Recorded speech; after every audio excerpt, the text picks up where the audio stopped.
Hello! Welcome back to my channel. My name's Miranda. You can call me Panda. And today, I just wanted to I want to discuss basically like currently me, my mental state, what's going on with me and stuff. And so I'm going to do a couple of like the self-care things that I've been putting off for the last couple of days. Just because I've been a little bit lazy, a little bit depressed, and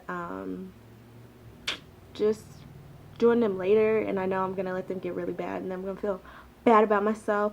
So I wanted to do that now. I'm gonna start with taking my nail polish off because as you can see it's pretty chipped, and so I'm gonna take that off. Then I'm going to do my eyebrows because that's something that I've been meaning to do for like a week and a half now. Supposed to do it before I went on vacation. Got a little lazy, went on vacation, now they look even worse.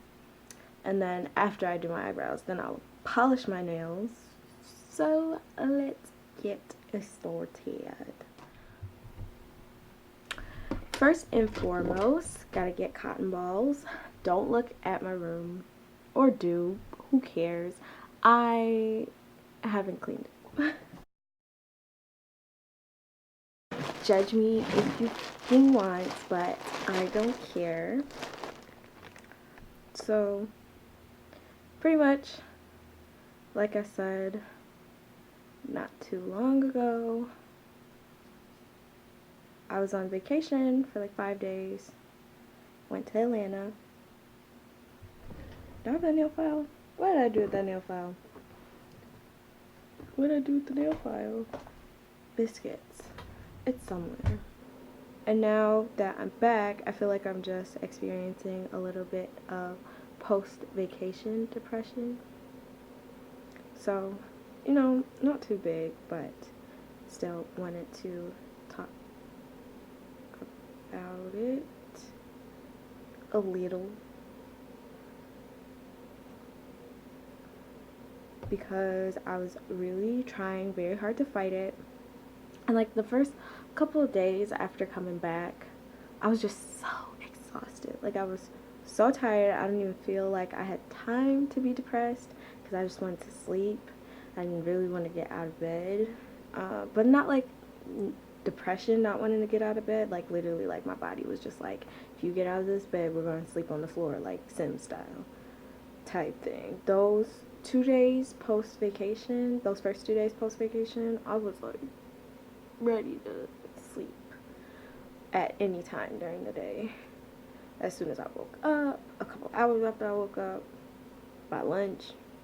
But yeah, so because I was so tired, I just assumed that if I slept, I wouldn't feel post-vacation depression or anything like that.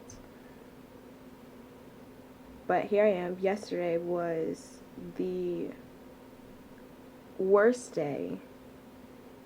I felt so restless. I didn't leave the house until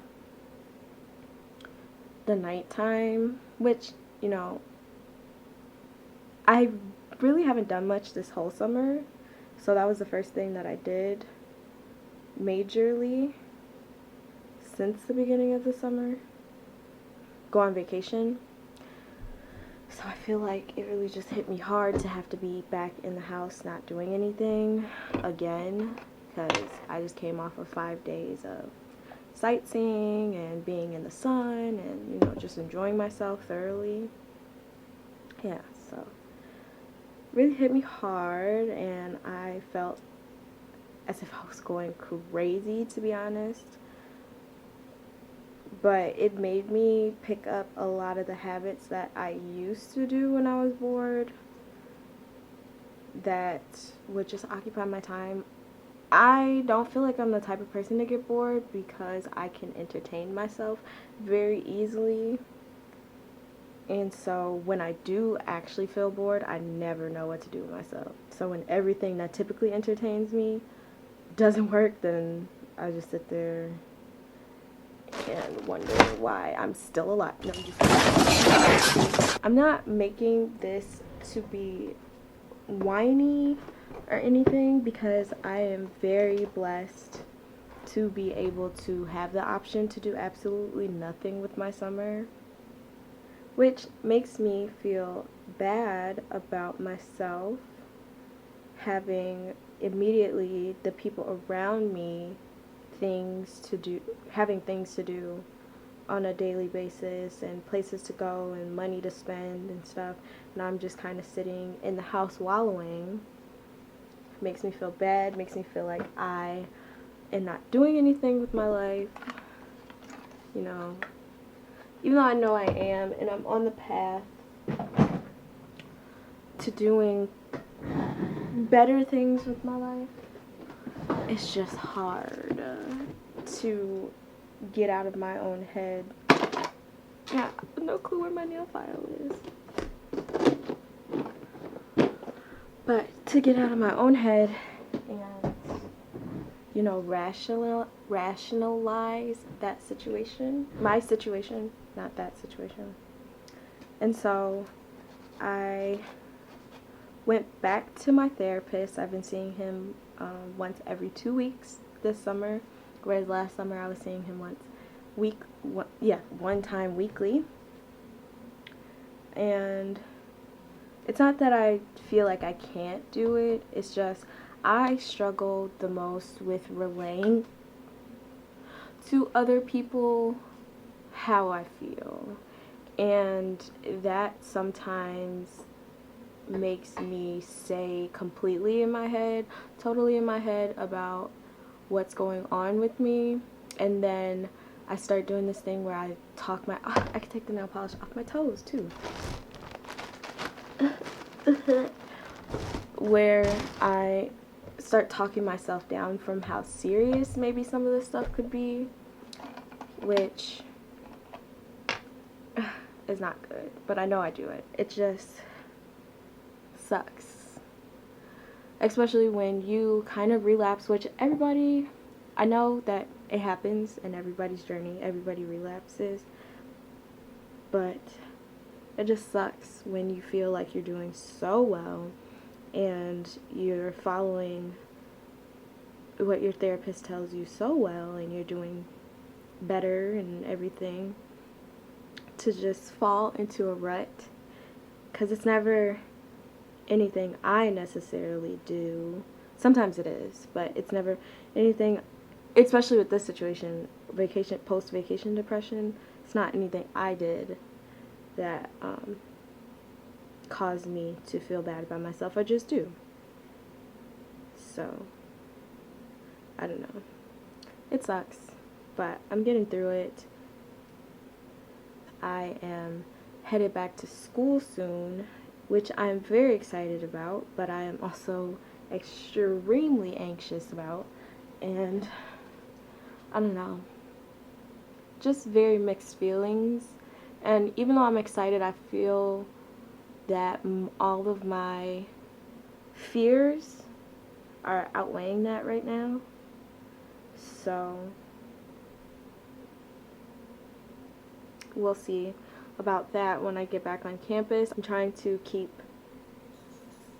realistic expectations and goals for next semester, which has been going well so far, but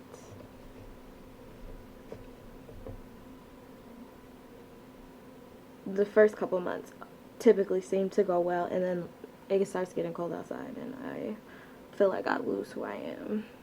You know, that season of depression hit.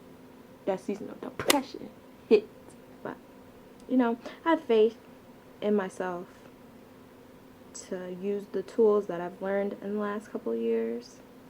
I was telling myself to kind of minimize what I was feeling, and then it just kind of like bubbled up to the point where I didn't even want to go back to school.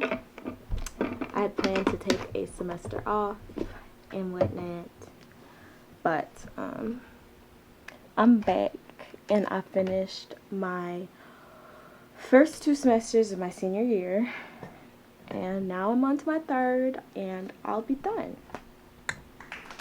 So, what can I say? I did the work. I realized my problem. I talked about it, saw a therapist. Yes, being open and honest about my situation and stopping being hard-headed, because it had got to a point where my life was so out of control. And at the point of me deciding to quit school, I was like, okay, something's very, very wrong, because my entire life I've never had a problem with school.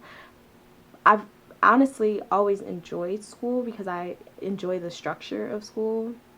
And I think I just struggled with, actually, no, I won't even say that, because my first year and a half in college was fine. It's just when I started getting into my own head about personal stuff and, you know, things that were going on in my life, and insecurities started boiling in me. I will say that I let my situation get out of control. I'm not necessarily the cause of my situation. There are contributions that I made to it spiraling out of control, but I do accept my role in that by not being communicative, more communicative and stuff, because I felt like I was going crazy for 2 years straight. Going into this semester, I've learned so much from having to deal with that I'm not super fearful or anything. I don't know. It's just a little voice in the back of my head that won't shut up about it, you know? Gotta be quiet so I don't shave my whole freaking eyebrow off. But yeah. I am otherwise excited to experience life on post school, because I'm not going to grad school as of right now. I don't feel like it's necessary, so I'm not going to invest the money in doing that unless somebody wants to up and pay for my entire grad school experience. But I don't feel like it's necessary right now. I'm just going to come right out and try to find a job, hopefully. It's just, I was letting a lot of the things that I've been insecure about this summer, I guess, get to me. And I feel like I've been feeling bad this entire summer, but especially coming off of vacation and having a blast, I felt that I could no longer kind of push aside all the insecurities that were boiling in me from not having a job and only doing this internship and not really feeling successful or whatnot. But yeah, I've just put a lot of pressure on myself to do things that I don't necessarily have to do. Just in my mind, I've gotten it that I do have to do them. Like, it's not necessarily a criteria that I have to meet, but I get it in my head that there is anyway. I don't know. You are your own worst enemy sometimes, and I can tell you that I get very hard on myself because I have high expectations for everything. Literally everything. But even with the high expectations for like friends and family and stuff, I'm a lot more lenient if they don't meet those expectations than I am on myself. I'll be like, yeah, I'm upset, but I expected too much of you. And then to myself, I'm like, you stupid, you could have did that, you were just too lazy to do it, and now look at you. I'll say that I haven't really done that since I've been going to therapy and learning better ways to cope with that. But yeah, And it's okay. Like, you don't have to beat yourself up for beating yourself up, because now you're just making it worse, essentially. But you should figure out better coping mechanisms. Yeah, so I guess I'll talk about a few of my coping mechanisms that I use. But I used to journal a lot when I was younger, and then at the point in my life where, you know, shit just hit the fan, for lack of better words, I stopped. And I just lost a big part of myself, a big chunk of everything that I used to do just wasn't interesting anymore to me. Like, I journaled, I played quite a few sports, golf, badminton, I danced and sang, even though I'm not a good singer, still one of my favorite pastimes. And then after that, and just kind of losing myself, I stopped doing all of that, and then I started to feel like I lost myself, essentially. And so I've gotten back to a lot of that stuff. Like, I don't journal as often as I used to, but I try to at least journal once a month, yeah. But I try to make the goal smaller, so then when I exceed that goal, I feel better about myself. Like, a realistic goal that I know I could achieve is one journal entry a month. And even if I don't achieve that, I don't beat myself up, because then I just write about it then. Just say, like, I'm going to make a more conscious effort to do this. I picked up bullet journaling, which is my favorite thing, because I love organization. I am such a Virgo. Such a Virgo. I love to be organized. Even though I fell off of my bullet journal this summer just because, like, I've been feeling, it has also become a source of my stress, because bullet journaling requires you to fill out your day, your day-to-day, and your plans, your weekly, your monthly, and depending on how you do it, your yearly.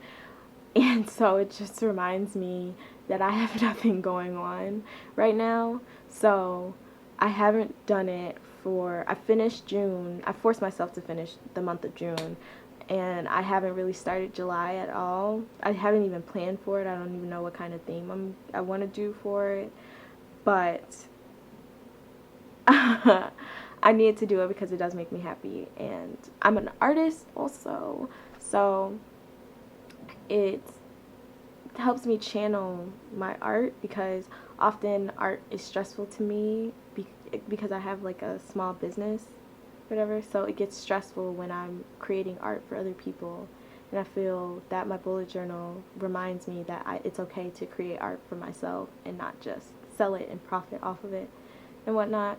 So yeah, it's been, even though I've loved to do it, it's been my number one stressor, because it just reminds me that I don't, have anything going on this summer. This one's done.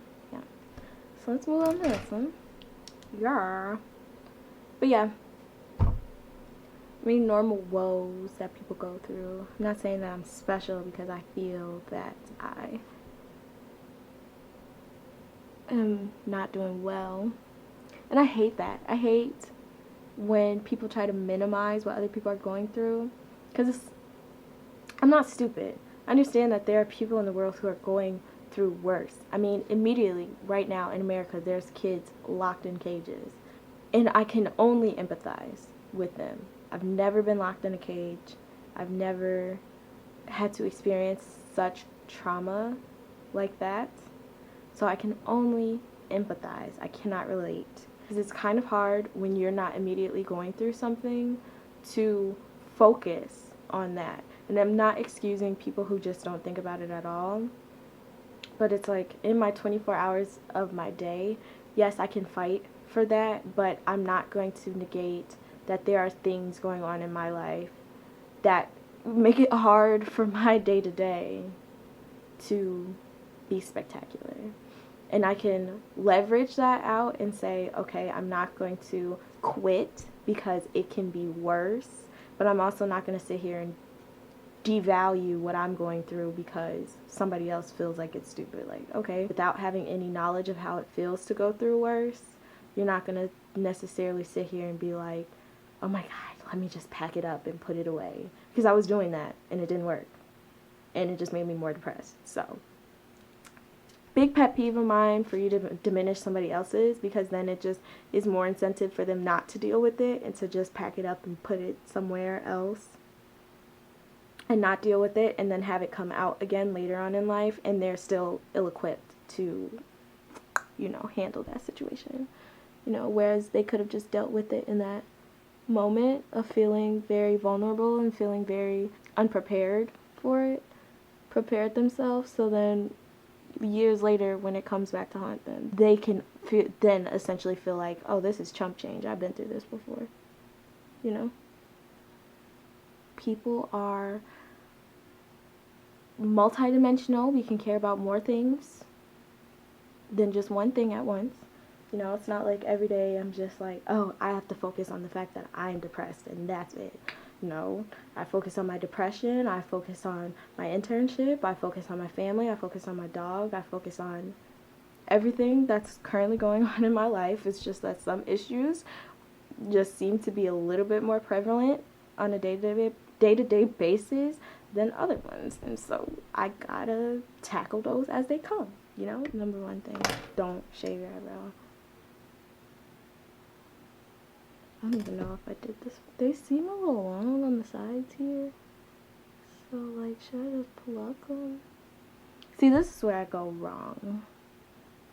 Is plucking on the sides.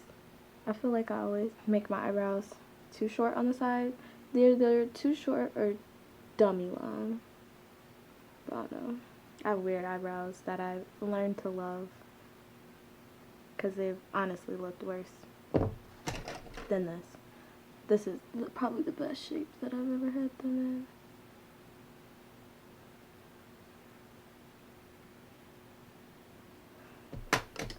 But yeah, it seems like I'm done with my eyebrows. I don't think there's anything else that I want to do to them. I just wanted to clean them up so they look presentable.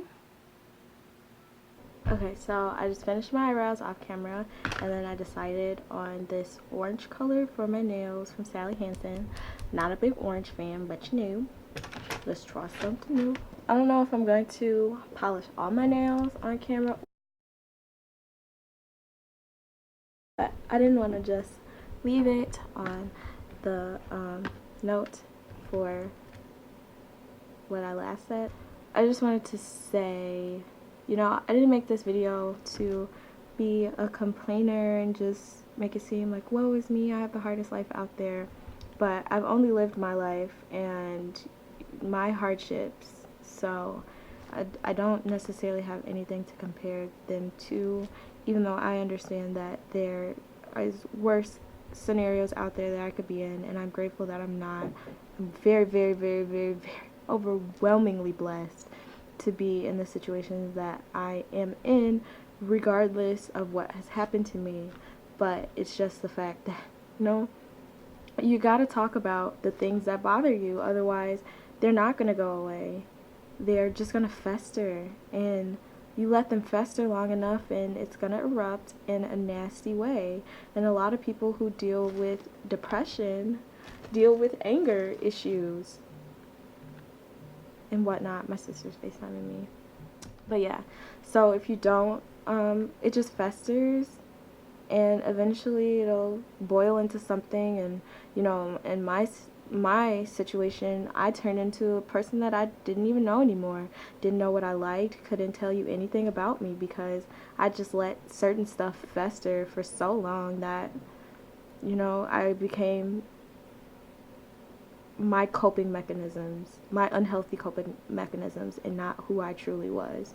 I was a very reactive person. I wasn't an active person. I was solely making decisions on how I felt. Everything was an offense to me. But then I knew that wasn't right, so I was doing that in closet. Like, I had so much pent-up anger that it would come out at the wrong times, and then I would feel bad, but then I would be very apathetic at the same time, to like, well, they shouldn't have pushed my buttons. But it's like, if somebody doesn't know what's going on with you, how do they know what buttons to push and what not to push, So I'm just sitting down making this video to be real. Like, everything's not always cookies and cream, and I'm happy that a lot of people are being more open about their situations and allowing people to see that, you know, even though I live this kind of lifestyle and it may appear that I have everything together, I don't, because nobody really does. And it's just kind of foolish to assume that people don't struggle, even if their struggles aren't the worst struggles, you know, if you don't have anything to compare it to. Because now that I've been through this, whatever comes my way afterwards, I feel more suited to deal with it, because I've been through, in my eyes, what has been worse. But as I get older, I'm only 22, about to be 22, I have a lot more life to live. There's going to be other things that hit me maybe just as hard or even harder, and now all of a sudden I feel ill-equipped again. But for right now, I've been through a lot to be 22, and it has prepared me, even though I do have a lot of insecurities facing situations that I'm not comfortable being in or I've never been in before. I feel like it's not the worst thing, so I'm not going to stop, because there was a point in my life where I did just stop and it was horrible. So it's just, I hope once releasing this video and people watching it and seeing it, there is hope within you that things will get better. And I'm not here to tell anybody that their situations, how to feel about their situations or what to do with their situations or anything like that. It's just really for people to watch, relate, pick up what they need, put down what they don't, and just go. I'm making this video not just for other people to relate, but also because it's therapeutic for me. I'm trying something new outside of just writing and dancing and singing and drawing and stuff. I want to try all outlets of how I can express myself and get these words out of my heart, out of my mind, so they're just not swirling around in this tornado and creating havoc that they don't need to be creating. So I hope that this was helpful. I hope that this was eye-opening. I hope that you can pick up some things and use them. I hope that they help you if you decide to use whatever information I've relayed during this. But thanks. All in all, I do want to say to everybody who watches this video, thank you for listening. Thank you for hearing me out. Thank you for caring enough to click on the video to watch it. It means a lot to me and to everybody else who may watch and may feel the same as me. They see that people actually care. So this has been Panda talking about my depression. You know, it's not always an easy topic to talk about. It's not a fun topic to talk about. You know, I am one of those people whose coping mechanisms is to laugh and joke and stuff, but not everything is a comedy show. I get that. And sometimes you gotta sit down and be real. You gotta be raw. You gotta tell it like it is. So that's what I decided to do today, because I've been in a rut, and these are the two things that have been on my list of things to do for quite a minute, and I haven't done them. So I just feel good that I actually sat down and did them right now. My life is a mess. Thanks. Pretty much that's gonna be my YouTube channel. My life's a mess. True life. My life's a mess. But yeah. Thanks for watching. Come back for my next video. Come again.